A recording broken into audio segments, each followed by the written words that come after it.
Après une semaine passée dans l'Avesnois, Laurent et Anouk en savent désormais un peu plus sur le sud de la région. Aujourd'hui, lundi, Grand Place se rapproche de la capitale des Flandres et s'installe à Roubaix.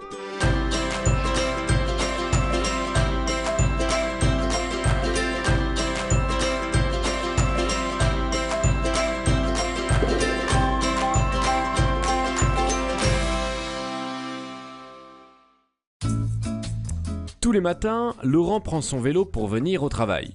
C'est bien simple, qu'il pleuve ou qu'il neige, il chevauche son bicycle avant d'arriver à Wéo. Anouk s'est alors décidée à tester l'amour que Laurent porte pour le vélo. Elle lui a réservé une petite surprise. Mais tu peux quand même me dire où on va, non? Bon allez, c'est à Roubaix et ça rime avec vélo. Ça te dit quelque chose? Non.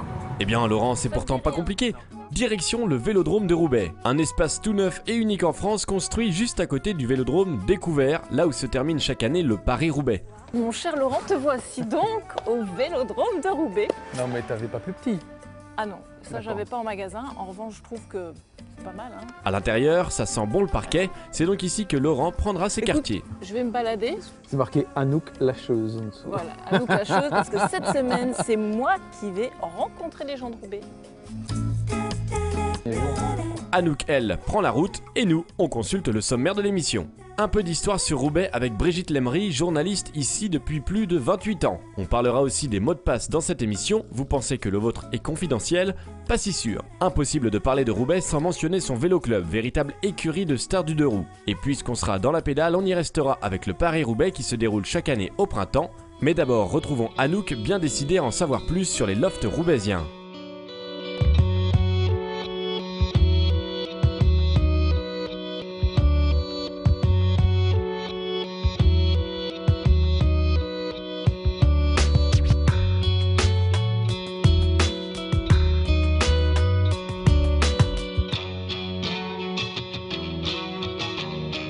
À Roubaix, les grands espaces ne manquent pas. Grâce à son passé industriel, bon nombre d'usines ont été laissées à l'abandon. Heureusement, certains entrepreneurs ont fait bouger les choses. Monsieur Mille. Oui, bonjour. Bonjour. Bonjour madame. Ça va bien? Oui. Attaché à Roubaix, Xavier Mille, agent immobilier, s'est lancé un défi au début des années 2000. Ramener la vie dans les anciennes usines laissées à l'abandon. Ici, ça transpire le loft, là. On dirait que vous adorez ça, j'imagine, Xavier. C'est une passion que j'ai depuis le début des années 2000, donc 2001, où je vis, je pense, j'aime, je décore. Je veux dire, je suis vraiment dans le loft depuis les années 2000, quoi. C'est venu bizarrement, cette histoire du loft. C'est une série télévisée, en plus, c'est pas sur le Après, on va le refaire juste et vous regardez. C'était une émission télévisée qui est connue et qui, en même temps, j'ai eu la possibilité de voir un bâtiment industriel et ça a fait un petit déclic. Et ce petit bâtiment industriel a lancé 500 habitations sur Roubaix-Tourcoing, puisqu'on a fait 10 premiers lofts et depuis, il y en a eu à peu près 500 qui ont été vendus sur Roubaix, sur Tourcoing. Je voudrais qu'on revienne un peu sur l'histoire. Oui. Vous avez été baigné dans ces usines roubaisiennes via vos grands-parents? Moi, mon grand-père et ma grand-mère paternelle, ils étaient concierges d'une usine qui était sur Roubaix, qui était rue des Arts et qui est maintenant transformée en pôle d'activité. Mais il y a surtout au dernier étage, il y a les Ballets du Nord. Et donc le samedi, le dimanche, je faisais le tour avec mon grand-père et on faisait donc la ronde de passage. Donc c'est vrai que j'étais baigné dedans. Et puis j'ai ma grand-mère maternelle qui a travaillé dans une usine à Roubaix, qui est rue Ingres au Boléro, où elle vérifiait la qualité des sous-vêtements, des produits qui sortaient de cette usine, quoi. Alors Roubaix, ce sont ces usines, le déclin des entreprises, mais avec ces lofts, c'est le renouveau pour vous. C'est une autre façon aussi de parler de Roubaix avec cette rénovation urbaine. Oui, puis ça nous ramène aussi d'autres personnes, parce que bon, Roubaix est souvent décrié, subit une réputation qui n'est plus forcément fondée par rapport à une certaine époque, donc on est plus victime d'une réputation. Mais aujourd'hui, donc, on a un apport d'une clientèle nouvelle, quoi. Donc, tous des gens qui viennent de l'extérieur de Roubaix, qui redécouvrent Roubaix. J'ai même des Parisiens maintenant, aujourd'hui, qui achètent à Roubaix, qui prennent le TGV pour aller travailler tous les matins sur Paris. Et même un couple de retraités qui, par la passion de la bière, Ils sont venus acheter un loft sur Roubaix parce qu'ils ont tous leurs amis ici. I'm over you now like a hill that I'm hiking. Feel like I'm fighting for no reason, but I'm still feeling right when you get right into. Entrons dans le vif du sujet. Nous voici dans une ancienne fabrique de bonneterie. Aujourd'hui, les locataires ont pris la place des ouvrières. Plus de fibres textiles, mais des intérieurs branchés et surtout spacieux. Plus de 5,20 m de plafond, c'est dire. Vous aviez combien d'espace ici dans ce loft? Bon, ce loft-là, il fait un petit peu plus de... entre 155 et 165 mètres carrés environ. Pour combien de personnes ici? Ils sont 3. C'est génial quand même. Oui, ils sont pas embêtés au niveau du volume et de l'espace. Alors voilà, c'est ça le loft, c'est une grande pièce, un grand rectangle qu'on aménage. Donc au départ, oui, c'était un grand plateau nu, c'était un des premiers programmes. Donc ici, au sol, il devait avoir à peu près 120 mètres carrés. Et les gens ont aménagé leur intérieur. Donc là, ici, ils sont passés par un architecte pour faire tout ce qui est plan intérieur. Et ensuite, tout ce qui est décoration, c'est leur feeling, c'est chiner à gauche et à droite, récupérer des choses. Et puis voilà, donc en tout, ils se retrouvent avec un grand espace de vie qui est sur 100 mètres carrés environ. Et aux étages, ils ont 3 chambres, 2 salles de bain. Et ils ont aussi une belle petite terrasse tout en longueur. Donc une terrasse atypique au niveau du loft, quoi. Alors vous êtes un convaincu du Oui. loft. Bon, pour ceux qui ne sont pas tout à fait convaincus, vous leur direz quoi par rapport... c'est quoi l'intérêt de vivre là-dedans? C'est vivre dans un univers qui a un passé historique, qui a du cachet. Ensuite, c'est aussi avoir son propre univers et vivre aussi, se baigner dans un puits de lumière parce que souvent c'est lumineux, c'est volumineux et en plus de ça, avec toutes les nouvelles techniques, c'est encore plus économique au niveau du chauffage parce que c'est important aujourd'hui. Au niveau chauffage, c'est beaucoup plus économique de vivre dans un lieu comme celui-ci que vivre dans des maisons classiques des années 30. Il y a encore moyen d'acheter aujourd'hui parce que c'est cher quand même, quelque part. Alors, au niveau prix de vente, c'est moins cher d'acheter un bien comme ça, un plateau nu à aménager et sur les communes que nous travaillons, Roubaix, Tourcoing et les alentours. C'est moins cher d'acheter un bien comme celui-ci que d'acheter du produit classique et c'est à la portée de tous. Avoir de grands espaces, c'est sûr que c'est pratique. Encore faut-il savoir les aménager.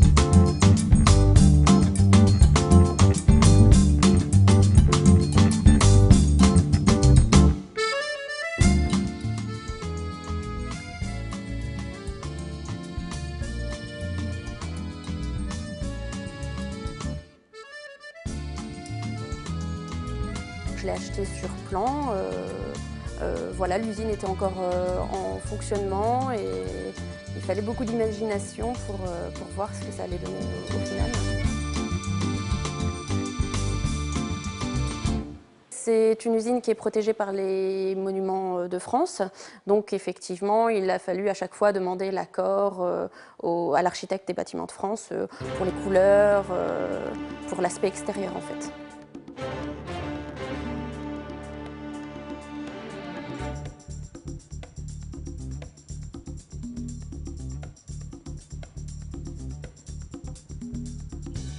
C'était l'envie de volume, d'espace, puis aussi pouvoir modeler à l'intérieur, faire vraiment l'agencement que je souhaitais, ce que ne proposait pas une maison de ville en fait. Ça m'a obligée aussi à choisir de grands meubles pour quand même occuper l'espace, sinon je pense que ça ferait un petit canapé, ça ferait un peu ridicule. Il y a beaucoup de choses qui ont dû être faites sur mesure, comme les doubles rideaux, le tapis que j'ai mis dans le salon, la table de salon que j'ai faite. Tout ça a été fait sur mesure pour vraiment s'adapter aux dimensions.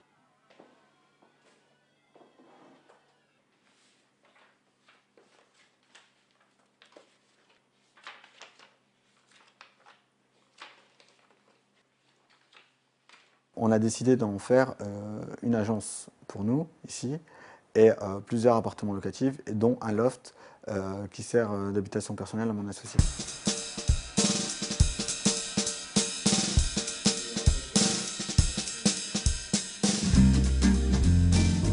L'objectif de ce loft-là, c'est de garder le cachet initial, donc laisser en apparence les poutres métalliques, jouer avec les ouvertures en open space, vraiment avoir une vision globale de cet espace.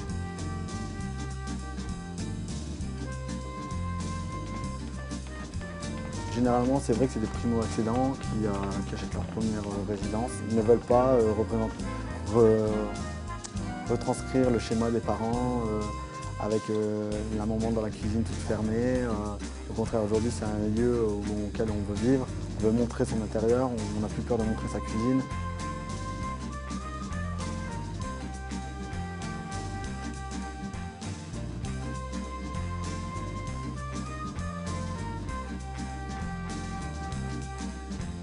C'était des bailleurs sociaux, donc c'était du logement locatif.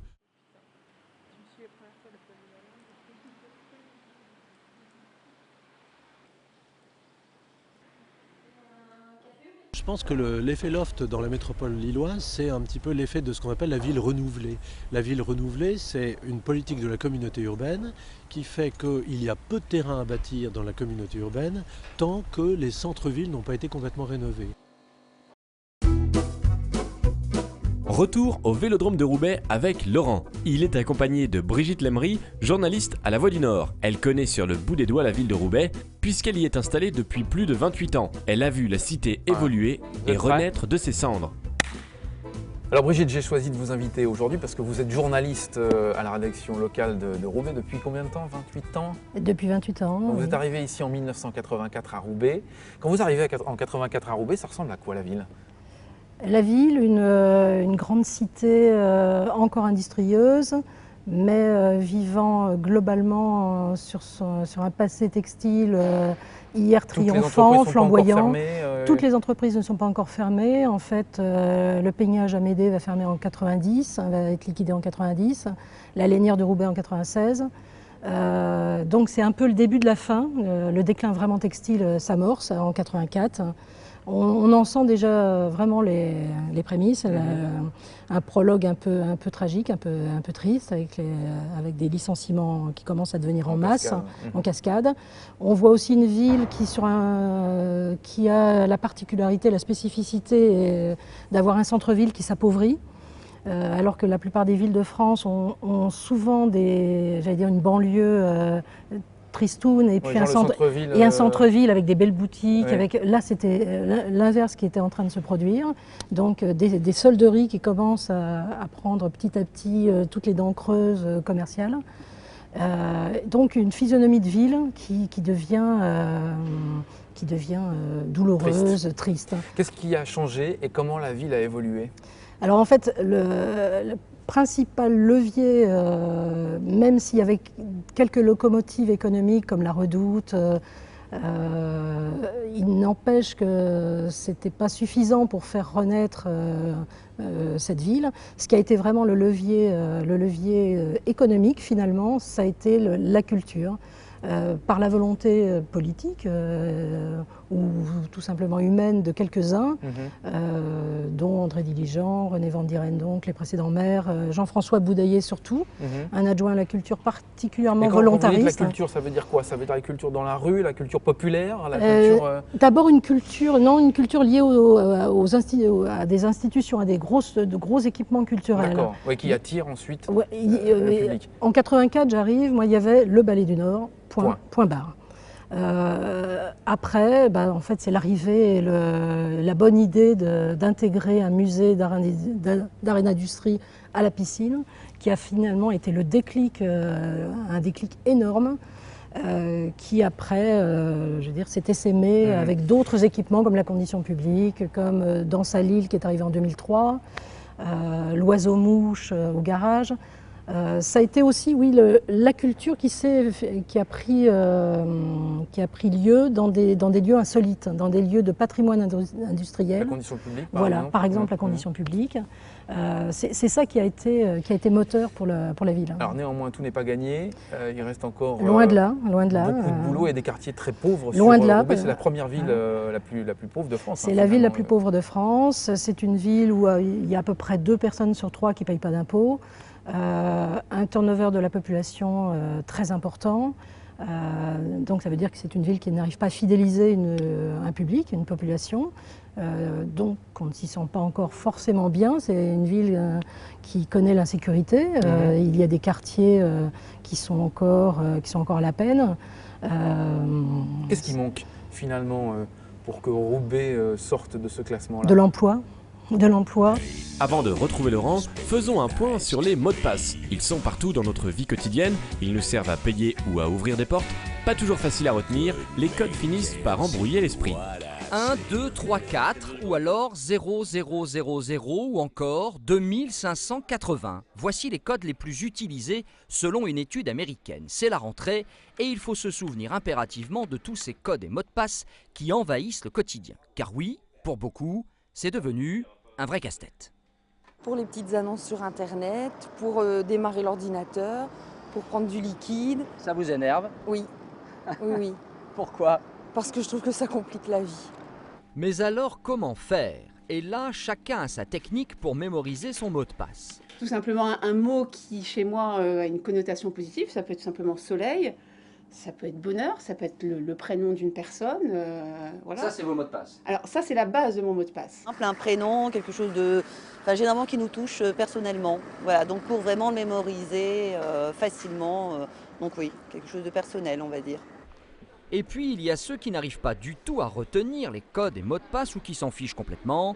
Et ça peut même poser quelques problèmes de couple. Non, mais bon... Il se repose bien sur moi voilà. Pour tout ce qui est administratif, en fait. Et bah alors? Quoi, c'est normal, elle s'occupe bien de ça. Moi, j'ai pas besoin, je m'occupe de... Voilà.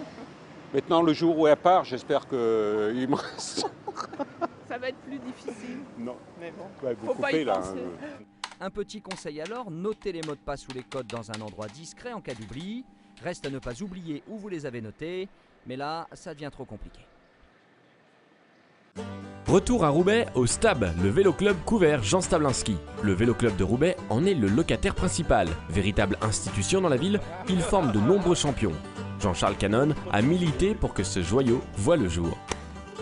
Jean-Charles, vous êtes à l'origine du projet, pas tout seul, mais quand même à l'origine du projet ici sur le Vélodrome de Roubaix. Vous êtes aussi le président du Vélo Club de Roubaix, c'est le club qui réside, le club résident ici. Qu'est-ce qu'on y fait au Vélo Club de Roubaix? Alors d'abord, le Vélo Club de Roubaix, c'est un club qui a près de 50 ans d'existence. C'est le plus grand club en France actuellement.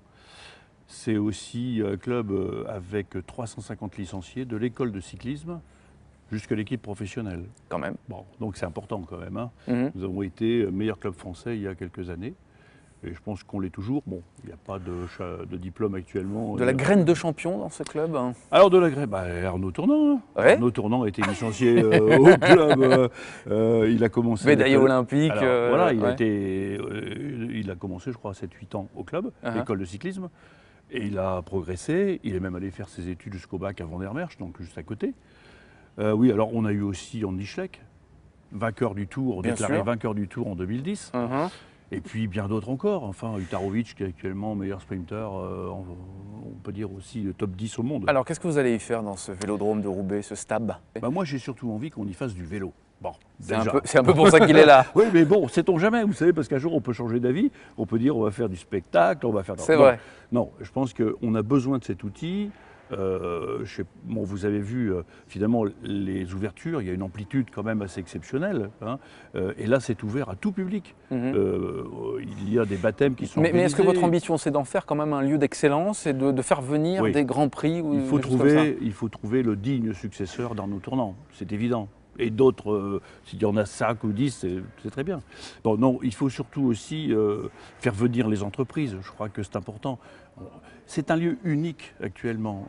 Il y a Bordeaux aujourd'hui, mais Bordeaux, il est destiné à des spectacles. Enfin, c'est autre chose. Ici, c'est véritablement un lieu unique. Du reste, beaucoup de gens m'en parlent aujourd'hui parce qu'on commence véritablement à comprendre qu'il va enfin y avoir un vélodrome. Les gens n'y croyaient pas il y a encore 6 mois. Il y a encore 6 mois, la construction avait démarré. Les gens disaient « Oh, vélodrome, c'est sûr, il va y avoir un vélodrome ». Aujourd'hui, il y a ce vélodrome. Donc, il y a les entreprises. Il y a aussi, on va organiser les championnats de France sur piste au mois de février. On va organiser, je l'espère aussi, avec le soutien de la collectivité, des entreprises aussi, peut-être des 6 jours. Bon, parce que ça aussi, c'est... Bon, on voit les 6 jours à Gand, c'est un succès phénoménal. Et il faut que ça se passe ici à Roubaix. Il faut que ça se passe à Roubaix. Et en attendant, on fera la fête donc le 15 septembre pour l'inauguration du Vélodrome. On fera oui, j'espère que ce sera une grande fête. Vous allez danser tout autour, vous, je le sens. Ouais. J'espère qu'il y aura assez pour passer une bonne soirée, une partie de la nuit peut-être. Ça va être pas mal. En tout cas, bon courage. Merci Jean-Charles. Merci beaucoup. Merci. Le Nord, terre de vélo. Le Vélodrome extérieur est le lieu d'arrivée du Paris-Roubaix. Une course mythique que certains cyclosportifs du dimanche tentent de revivre à travers le Paris-Roubaix Challenge. Le dernier s'est déroulé le 1er avril 2012. Le Paris-Roubaix Challenge, seconde édition. C'était ce dimanche, une semaine avant l'arène des classiques. 2000 cyclistes amateurs ont roulé de Saint-Quentin jusqu'au Vélodrome, soit 150 km. Ils franchissent la ligne d'arrivée comme l'ont fait des générations de champions depuis 1943. Cette compétition est réservée aux cyclistes du dimanche, mais tout est fait pour qu'ils entrent dans la peau de leurs idoles. Remise de médailles, passage dans les mêmes vestiaires et bien entendu, l'épreuve des secteurs pavés. C'est dur et le tranché d'Arambert, c'est quand même quelque chose. Paris-Roubaix, c'est un mythe. Alors le fait de rouler sur les pavés, d'avoir mal aux fesses, d'avoir mal partout, voilà, c'était le but. Je ne sais plus comment mettre mes mains sur le guidon, sur le côté. C'était infernal. Une peine récompensée avec l'arrivée au cœur du Vélodrome de Roubaix. Beaucoup de participants découvrent ce lieu pour la toute première fois. Ça fait quelque chose de faire un tour dans le Vélodrome quand même, parce que c'est quand même le même qui est pratiqué depuis pas mal d'années. C'est vraiment un lieu mythique parce qu'on l'a vu, moi je l'ai vu souvent en noir et blanc quand je visionnais les courses. Et là de le prendre